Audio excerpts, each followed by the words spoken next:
बिस्मिल्लाहिर्रहमानिर्रहीम। अस्सलाम वालेकुम। यूट्यूब चैनल पर तारिक मतीन आपको खुशामदीद कहता है। वज़ीर आज़म इमरान खान साहब ने इलेक्शन कमीशन ऑफ पाकिस्तान पर जो इल्ज़ामात लगाए थे, इलेक्शन कमीशन के हवाले से जो कहा था कि आपने जमहूरियत को नुकसान पहुंचाया, वोटों की चोरी अलाउ की आपने, सुप्रीम कोर्ट ने आपको हुक्म दिया था, आपने बार कोड नहीं लगाए, ट्रेसेबल बैलेट नहीं किया, हमारे जिन लोगों ने वोट बेचा उनको भी आपकी वजह से तहफ़्फ़ुज़ मिल गया। हम जानना चाहते हैं कि हमारे कौन से लोग बिके। फिर वज़ीर आज़म ने कहा मैं वर्ड्स यूज कर रहा हूं, बिके। हम जानना चाहते हैं लेकिन अब हम जान नहीं सकते आपने ये क्यों किया। बताइए कि आपके इस अमल से जमहूरियत ऊपर गई है, जमहूरियत को नुकसान हुआ। इलेक्शन कमीशन ऑफ पाकिस्तान ने वज़ीर आज़म की तकरीर का नोटिस लिया और नोटिस लेते हुए इलेक्शन कमीशन ऑफ पाकिस्तान ने अपना इजलास किया। इस इजलास में दो चीजें डिस्कस हुई। एक, जो शाह महमूद कुरैशी साहब और वज़रा की पूरी टीम ने प्रेस कॉन्फ्रेंस की थी और उसमें भी कहा था इलेक्शन कमीशन नाकाम हुआ, उस प्रेस कॉन्फ्रेंस का और वज़ीर आज़म के खिताब का नोटिस लिया और इलेक्शन कमीशन ने अपने इजलास के बाद प्रेस रिलीज जारी की है। इलेक्शन कमीशन ने वज़ीर आज़म के इल्जामात को मुस्तरद कर दिया है। इलेक्शन कमीशन ने जो बातें की हैं उनमें से चंद मैं आपके सामने रखना चाहता हूं। एक आ गया कि जो सेनेट के इलेक्शन है ये आइन और कानून के मुताबिक हुए हैं, हम अल्लाह ताला का शुक्र अदा करते हैं। हमें वज़ीर आज़म की बात से दुख हुआ है, यह भी इलेक्शन कमीशन का कहना है। इलेक्शन कमीशन कहता है हम वजाहत करना चाहते हैं कि इलेक्शन कमीशन एक आईनी आजाद इदारा है और इसको ही देखना है कि आइन और कानून इसको क्या इजाजत देता है और वही इसका मयार है। हम किसी की खुशनुदी की खातिर आइन और कानून को नजरअंदाज कर सकते हैं और ना ही हम तरमीम कर सकते हैं। अगर किसी को इलेक्शन कमीशन के अहकामात फैसलों पर एतराज है तो वो आईनी रास्ता इख्तियार करें और हमें आजादाना तौर पर काम करने दें। हम किसी भी दबाव में ना आए हैं, ना इंशाअल्लाह आएंगे। इसके बाद इलेक्शन कमीशन ऑफ पाकिस्तान ने वजीर आजम इमरान खान की बात का जवाब देते हुए एक रद्द अमल दिया है जिसमें इलेक्शन कमीशन ऑफ पाकिस्तान ने चोट की है। एक अंदाज में हम ये कह सकते हैं कि स्ट्राइक बैक किया है। इलेक्शन कमीशन क्या कहता है? यह हैरानकुन बात है कि एक ही रोज एक ही छत के नीचे एक ही इलेक्ट्रोल में एक ही अमले की मौजूदगी में जो हार गए वो नामंजूर, जो जीत गए वो मंजूर। क्या ये खुला तजाद नहीं? जबकि बाकी तमाम सूबों के रिजल्ट कबूल। जिस रिजल्ट पर तबसरा और नाराजगी का इजहार किया गया है इलेक्शन कमीशन उसको मुस्तरद करता है। यही जमहूरियत और आजादाना इलेक्शन और खुफिया बैलेट का हुस्न जो पूरी कौम ने देखा और यही आइन की मंशा थी। जिन ख्यालात का इजहार किया गया है वो पार्लियामेंट से मंजूर करवाने में क्या अमर माने था।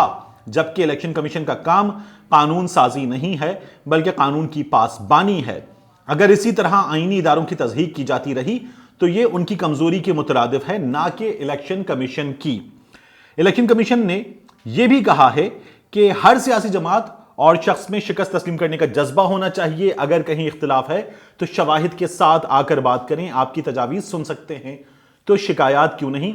लिहाजा हमें काम करने दें, मुल्की इदारों पर कीचड़ ना उछालें, कुछ तो एहसास करें। इसके बाद एक जुमला और है और फिर दस्तखत है। यह इलेक्शन कमीशन ऑफ पाकिस्तान का वजीर आजम इमरान खान की बात पर रद्द अमल है। इलेक्शन कमीशन ऑफ पाकिस्तान की इस तमाम तर बात के हवाले से मुझे सिर्फ एक ही बात कहनी है। यूसुफ रजा गिलानी के बेटे हैदर गिलानी की वीडियोस बल्कि, और फिर उन वीडियोस के साथ उसका एतराफी बयान कि हां ये मैंने किया है। ये तमाम चीजें इलेक्शन कमीशन ऑफ पाकिस्तान के सामने हैं। वो तस्वीर हमारे सामने घूम रही है। वजीर आजम पाकिस्तान आए, इलेक्शन कमीशन का अमला जो है वो उठने की एक्टिंग करता है। उसके बाद कुछ और लोग आए, नजर आ रहा है रद्द अमल में कि क्या किया गया है। लेकिन यूसुफ रजा गिलानी के बेटे की वीडियो ने तो सारी चीज, सारी कहानी खोल कर रख दी है। उसके बावजूद भी ये रद्द अमल, आज आप जाइए ट्विटर पर देखिए कि लोग इस रद्द अमल पर, एक आम पाकिस्तानी क्या कह रहा है। जाइए बाहर जाकर अली हैदर गिलानी के बेटे की वीडियो किसी को भी दिखाइए और पूछिए कि ये क्या हुआ है, तो इलेक्शन कमीशन ऑफ पाकिस्तान को जवाब मिलेगा कि खुला तजाद किसको कहते हैं। अल्लाह ताला का शुक्र अदा करना है अगर आपको इस अमल पे, तो फिर क्या कहा जाए इस बात पर कि आप इस पर अल्लाह का शुक्र अदा कर रहे हैं। एक और बात है, वजीर आजम इमरान खान साहब के हवाले से बात लोग ये कह रहे हैं कि इमरान खान साहब को चाहिए कि उनको मालूम हो गया है कि जो बिकने वाले थे, ये बिकने वाले 12, 15, 16 मुख्तलिफ फिगर्स सामने आ रही हैं, इनको निकाल बाहर करें। यानी यूसुफ रजा गिलानी को अपने जो वोट हैं उनसे ज्यादा वोट पड़े हैं जो उनके पास नंबर था, और उसके अलावा यूसुफ रजा गिलानी के हक में यह बात भी गई कि 7 वोट मुस्तरद हुए हैं। चलिए उन 7 मुस्तरद वोटों में से 1 से 2 माइनस कर लीजिए कि शहरियार आफरीदी ने उसी वक्त बता दिया कि मेरा वोट मेरी गलती की वजह से मुस्तरद हो गया, एक आध और वोट गलती की वजह से मुस्तरद हो गया होगा। लेकिन यह बताया जा रहा है कि इमरान खान साहब को यह पता चल गया है कि ये लोग कौन थे। पता कैसे चला है? स्ट्रिंग ऑपरेशन किया गया था, अली हैदर गिलानी के साथ स्ट्रिंग ऑपरेशन किया गया था। जो 3 लोग अली हैदर गिलानी के इर्द गिर्द मौजूद थे उनमें से एक हुकूमत से इमरान खान से मुखलिस था और उसने स्ट्रिंग ऑपरेशन किया अली हैदर गिलानी का। तो उसे पता है कि उसके साथ 2 लोग हैं और एक शख्स और है जिसकी बात हो रही है जो वहां पर मौजूद नहीं है। तो ये 4 लोग ये तो जानते हैं कि इमरान खान को मालूम है कि ये जो हैं ये बिकने पर रजामंद हुए। इमरान खान को दीगर लोगों के बारे में भी मालूम हो गया है। आप में से बहुत सारे लोग ये बात कर रहे हैं कि इमरान खान को चाहिए इनको उठा के फेंक दे, इनको उठा के फेंके जैसे खैबर पख्तूनख्वा में उठा के फेंका था। मैं आपसे कहता हूं इमरान खान को ये नहीं करना और ये नहीं करना चाहिए। क्यों नहीं करना चाहिए? इमरान खान को बिलावल ताना दे रहा है, मरियम ताना दे रही है, परवेज रशीद ताने दे रहा है कि इमरान खान साहब जो हैं जिन लोगों को बिकाऊ माल कह रहे हैं उन्हीं से एतमाद का वोट लेंगे। लेना चाहिए। क्यों? इसलिए कि इस वक्त इमरान खान की हुकूमत जिन मुश्किलात से गुजरी है और जो टफ डिसीजंस किए गए उन टफ डिसीजंस में बाज जगहों पर महंगाई आई है और उस महंगाई पर गो के अब किसी हद तक काबू पा लिया गया है। लेकिन फिर कोरोना आ गया और हमारी मईशत ने मुश्किल वक्त देखा है। अब नंबर्स इकोनॉमी के बेहतर हो रहे हैं। फोरक्लोजर लॉ की वजह से प्रॉब्लम थी, इमरान खान उस फेज से भी निकल आया है और घरों की तामीर पर तेजी से काम हो रहा है। इमरान खान के हेल्थ कार्ड के मंसूबे पर तेजी से काम हो रहा है। इमरान खान के पास 2.5 साल बाकी है। इस 2.5 साल में इमरान खान परफॉर्म कर सकता है। इमरान खान ने खैबर पख्तूनख्वा में भी आखिरी 3 साल में बड़ा जबरदस्त परफॉर्म किया था। इमरान खान इन 2.5 बरसों में परफॉर्म करे और एक आम आदमी का एतमाद जीते। 50 लाख घर नहीं बन सकते, 10 लाख घर भी बन गए। तो 10 लाख घरों का मतलब है फी घर अगर आपने 5 नफूस बसा दिए तो आप 50 लाख लोगों की बात कर रहे हैं। 50 लाख लोगों में 20 लाख भी वोटर हुए तो यह वोटर इमरान खान का वोटर होगा। वो लोग जिनको हेल्थ कार्ड मिलेंगे, जिनके हेल्थ कार्ड पर 8 लाख रुपए की रकम होगी जिससे वो इलाज करवा सकेंगे, कम से कम किसी मिडिल क्लास इंसान की तरह एक आम गरीब आदमी इलाज करवा सकेगा, वो आम गरीब आदमी इमरान खान का वोटर होगा। इमरान खान के सबसे बड़े मंसूबों पर तो अभी काम शुरू हुआ है।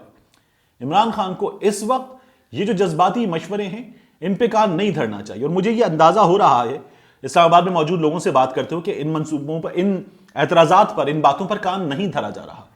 इमरान खान साहब एतमाद का वोट लेंगे कल और ये वोट मिलेगा क्योंकि ये हाउस डिवीजन से होगा। इस एतमाद का वोट लेने के बाद इमरान खान को पूरी तवज्जो मरकूज करनी चाहिए कि इमरान खान आगे बढ़े, अपने मंशूर पर अमल करे, डिलीवर करे, लोगों का वोट, उनका एतमाद जीते और अगर दोबारा इख्तिदार में आ सकता है तो दोबारा इख्तिदार में आए और अपने बाकी मानदा मंसूबों पर भी अमल करे और उनको कामयाब करे। क्योंकि इस वक्त एक आम आदमी जहां इमरान खान से तंग है, वो ये सोचता है कि बहुत महंगाई हो गई है। वो आम आदमी नवाज शरीफ से खुश नहीं है जो झूठ बोल के मुल्क से बाहर चला गया। वो आम आदमी पीपल्स पार्टी से खुश नहीं है जिसके साबिक वजीर आजम पे पहले हार चोरी का इल्जाम था और अब उसका बेटा खुलेआम वोट मांग रहा है, नोटों की बात कर रहा है। उनका सिंध का वजीर बता रहा है कि जनाब 5-5, 6-6 करोड़ तो वैसे ही देंगे, 10 करोड़ के काम करवाएंगे, 10 करोड़ में से भी आधा आपका होगा। तो एक आम आदमी की नजर में ये तमाम लोग इमरान खान ने बेनकाब कर दिए हैं। इमरान खान इन लोगों को निकाल दे। इन लोगों में से कुछ लोग वापस इस इंतखाबी अमल के नतीजे में जीत जाएंगे। इमरान खान की जमात के लिए तो नहीं जीतेंगे। इनमें से कुछ नशिस्तें ऑपोजिशन जीत जाएगी। इमरान खान की हुकूमत थिन मेजॉरिटी पर टिकी हुई है, गिर जाएगी। इमरान खान अपने मंसूबों पर अमल नहीं कर सकेगा। इस वक्त होशमंदी से काम लेने की जरूरत है इमरान खान के सपोर्टर्स को भी। आप इमरान खान को सपोर्ट करते हैं तो सपोर्ट कीजिए। और यह सबसे ज्यादा जरूरी चीज है कि जमहूरी हुकूमत आईनी मुद्दत पूरी करे, खा वो हुकूमत पीपल्स पार्टी की हो, नून लीग की हो या इमरान खान की हो। उस हुकूमत को मुद्दत पूरी करनी चाहिए, वो वोटों से आए और वोटों से जाए। तो इमरान खान के पास अभी मौका है कि वो अपने मंशूर पर अमल करे। इन लोगों को कब निकालना चाहिए? इन लोगों को निकालना चाहिए तब जब इंतखाबी अमल 3 महीने से कम की दूरी पर हो, जिमनी इंतखाब होने की गुंजाइश हो जाए खत्म। इन लोगों को गंदा करे, ये लोग गंदे हो जाएं लोगों की नजरों में। जब ये लोग गंदे हो जाएं तो इनको सपोर्ट करने वाली मुस्लिम लीग नून भी गंदी हो जाए कि जिसने 6-7 लोगों से वादा किया है, 14 लोगों को मुंतखब किया था, 6-7 लोगों से वादा किया कि हम आपको टिकट देंगे। मुस्लिम लीग नून इस लिहाज से गंदी होगी कि उनके अंदरूनी सर्कल में जिन लोगों ने मरियम बीबी से कहा है कि आप कैसे इमरान खान की जमात से हमारे पास आने वाले लोगों को देंगे अपनी जमात का टिकट, तो वहां अंदरूनी इख्तिलाफात पैदा हों, अपोजिशन को नुकसान पहुंचाए, इस बिकाऊ माल को नुकसान पहुंचाए, अपने मंसूबों पर अमल करे। ये इमरान खान के लिए इस वक्त बहुत जरूरी है। मिलते हैं इंशाअल्लाह आपसे अगले वीडियो।